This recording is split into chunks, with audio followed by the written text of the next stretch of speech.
Coucou tout le monde, j'espère que vous allez bien. Je vous retrouve aujourd'hui pour une petite vidéo afin de vous parler des contes revisités de Disney. J'ai lu deux des Twisted Tales, Renouveau et L'Histoire éternelle. Alors dans ces deux contes, il y en a un que j'ai apprécié puis l'autre un petit peu moins. Donc je vais vous en parler dans ce qui suit. Ce qu'il faut savoir avec les Twisted Tales, c'est que c'est l'histoire du conte avec un détail qui va tout changer. Par exemple, dans le Renouveau de Giancarlo, c'est si Anna n'avait jamais rencontré Elsa. Alors, vous allez me dire comment c'est possible, sachant que l'histoire des deux protagonistes principales est complètement liée. Elsa, elle a été élevée par ses deux parents au château d'Arendelle, comme dans l'histoire, sauf qu'elle est toute seule. Et elle est fille unique et elle va se sentir très seule, puisque bien entendu, elle a développé ses pouvoirs pour la magie, et puis ça a été bridé, un peu comme dans le conte original et le Disney qu'on connaît. Anna, elle va vivre avec ses parents qui sont boulangers. Et puis elle va avoir une mystérieuse tante qui va venir s'occuper d'elle, qui sera sa marraine, qui va venir passer du temps avec elle, et qui aura bizarrement une fille qui se prénomme Elsa, mais qu'elle n'aura jamais rencontrée. Voilà un petit peu pour le speech principal. Donc l'histoire va se dérouler comme ça. Et en fait, quand les parents d'Elsa vont mourir, elles vont avoir un espèce de lien, toutes les deux, où elles vont avoir des espèces de bribes de souvenirs qui reviennent de ci, de là. Elles vont se poser des questions. Elsa, ça va pas être facile, c'est un peu comme dans le conte, elle va péter un peu les plombs, elle va s'enfuir dans la montagne, voilà. Et Anna, elle va avoir des espèces de bribes de souvenirs aussi, un petit peu, du coup, c'est très compliqué dans l'histoire, mais c'est assez sympathique. Après, moi, ça m'a un peu dérangée, puisque j'ai trouvé que l'histoire était un peu pareille malgré tout. Malgré des souvenirs qui reviennent, des éléments qui sont différents de leur histoire personnelle à l'une comme à l'autre, pour moi, j'avais l'impression de lire un petit peu la même chose. Ça m'a un petit peu dérangée et j'ai eu beaucoup de difficultés pour occulter le conte principal. Si vous voulez, je me voyais les images du film sans cesse. Je n'arrivais pas à me faire mes propres images dans ma tête et ça m'a beaucoup embêtée. Après, j'ai trouvé ça sympathique parce que dans les dialogues, on retrouve les chansons qu'on connaît sur la glace, libéré, délivré. Les dialogues, l'auteur a réussi à les insérer avec les paroles des chansons, donc ça m'a beaucoup fait sourire. Après, le livre est très sympathique à lire parce que déjà, j'ai beaucoup aimé la couverture qui est très jolie. Et puis qui est assez évocatrice sur nos personnages principaux. Ça se lit assez rapidement, parce que même si c'est écrit petit, vous voyez, c'est très espacé. Les éditions Hachette et Rose, elles ont réussi à faire une jolie collection pour les Twisted Tales. Et puis, je vous montre l'arrière où on a l'aperçu du royaume d'Arendelle un petit peu. C'est un livre assez sympathique. Après, il y en a plusieurs de cette collection. J'en ai lu que 2 sur la collection. Je vous expliquerai pourquoi après. Après, j'ai aussi beaucoup aimé la narration, si vous voulez. Il y a une narration omnisciente.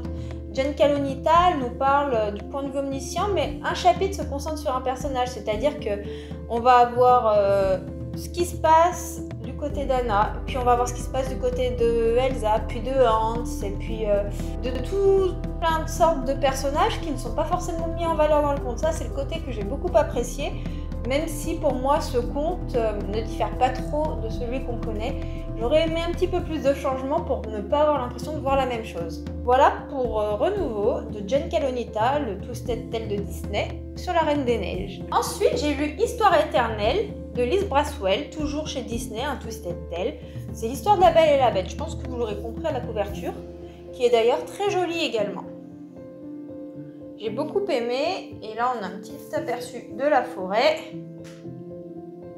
à l'arrière. Donc celui-ci, je l'ai adoré. Moi, l'histoire de la Belle et la Bête, ça n'a jamais été ma préférée. Et puis là, je l'ai carrément préférée à la Reine des Neiges, alors que pourtant j'ai une préférence dans le dessin animé pour la Reine des Neiges. Allez savoir pourquoi. L'histoire éternelle, pour moi, était bouleversante. Il y a plusieurs raisons dont je vais vous évoquer un petit peu plus tard. J'avais pas l'impression de revoir le dessin animé, j'avais l'impression de redécouvrir l'histoire, et c'est ça qui m'a beaucoup plu. En fait, si vous voulez, dans l'histoire éternelle, comme nous montre la couverture, c'est « Et si la mère de Belle avait maudit la bête ?» Alors déjà, ça rajoute une dynamique à l'histoire que j'ai trouvée très sympathique. Et puis surtout, Liz Braswell nous raconte l'histoire des parents de Belle. Les parents de Belle, cette histoire, on ne la connaît pas. Et j'ai beaucoup apprécié en apprendre plus sur Rosalind, la mère de Belle, et sur Maurice.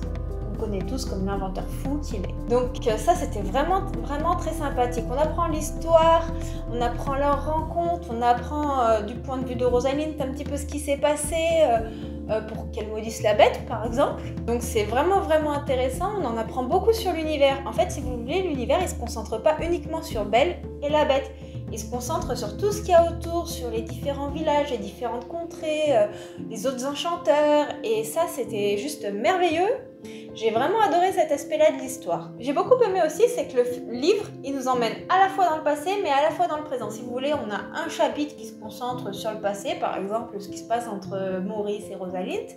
Et puis, un autre chapitre qui va se concentrer par exemple sur Belle. Ce qui fait qu'on a une résonance entre le passé et le présent qui est très sympa à lire et qui m'a beaucoup plu. Ça a évité le côté lassitude, oh mince, je lis que du passé, je lis que l'histoire des parents, ou oh mince, je lis que l'histoire de Belle et je connais déjà plein de trucs de son histoire, de ce qui se passait dans le château par exemple avec la bête. Ça a évité ça. Et du coup, on se pose des questions. On se dit, ouais, mais est-ce que tel événement a pu faire que dans le présent, tel événement va se passer comme ça? Et ce livre était très riche en suspense. Bizarrement, il m'a beaucoup surprise à plus d'un égard. J'ai eu le sentiment complètement opposé avec La Reine des Neiges. J'ai aussi beaucoup aimé, c'est que le livre, il aborde des sujets qui sont très importants à mon goût et beaucoup plus approfondis surtout que dans les contes de base. Par exemple, il y a beaucoup de sujets qui vont concerner la discrimination. L'auteur va dénoncer un petit peu tout ça. Il y a aussi beaucoup de sujets qui résonnent avec des faits historiques qu'on connaît. Par exemple, les chasses aux sorcières. Je vous explique un petit peu, il y a la peste dans le village et en fait, les sorcières vont être accusées de propager la peste. Sauf que du coup, elles y sont pour rien et elles trouvent pas de remède forcément pour soigner les gens et les gens qui ne connaissaient pas la science à cette époque n'avaient pas la culture qu'on a aujourd'hui pour dire mais non, c'est pas quelqu'un qui a maudit les personnes et fait en sorte qu'elles attrapent la peste.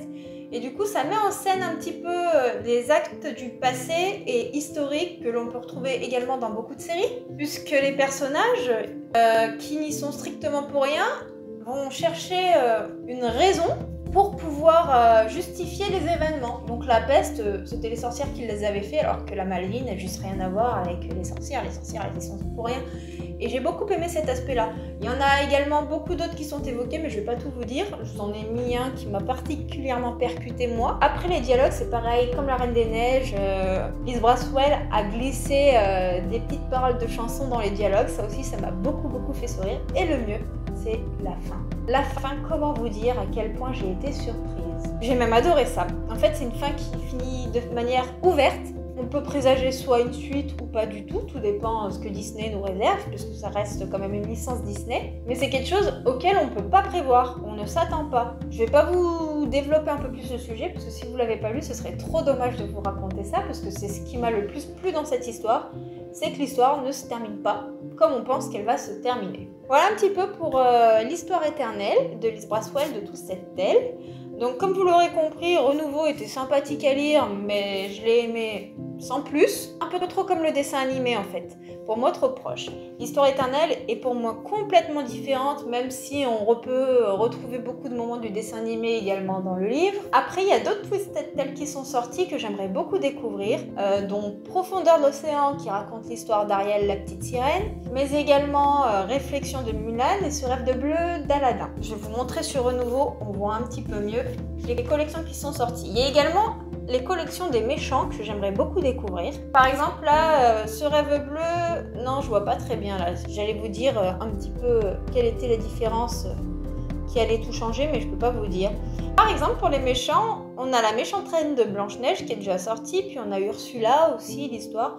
Et il y en a d'autres qui vont sortir et qui sont à apparaître. Donc voilà pour les collections Disney. Moi je pense que je vais investir un petit peu dans les autres contes de Disney. Je vous en dirai ce que j'en pense un peu plus. C'est vrai que j'étais un petit peu mitigée. J'ai lu pour la première fois Renouveau. Et puis j'avais été déçue. Puis j'avais déjà acheté l'histoire éternelle qui était dans ma pile. Je me dis est-ce que je me lance ou pas? J'ai peur que ce soit comme Renouveau, que ce soit tout pareil. J'ai envie de lire quelque chose de différent. J'ai pas envie de lire une histoire que je connais déjà. Et puis finalement, je me suis quand même lancée parce que j'avais vu beaucoup d'avis positifs sur l'histoire éternelle et effectivement, celui-ci n'avait rien à voir avec Renouveau. Les autres me tentent énormément aussi parce que j'aimerais voir ce qu'il en est, si c'est un peu plus comme l'histoire éternelle ou plus comme Renouveau. Et j'ai vu un petit peu des avis positifs et négatifs, donc c'est vrai que ça m'a laissé un petit peu réfléchir. Je pense que je vais essayer de trouver Profondeur de l'océan en premier puisque j'aime bien l'histoire de la petite sirène. Et puis j'aimerais bien aussi Mulan. J'adore Mulan.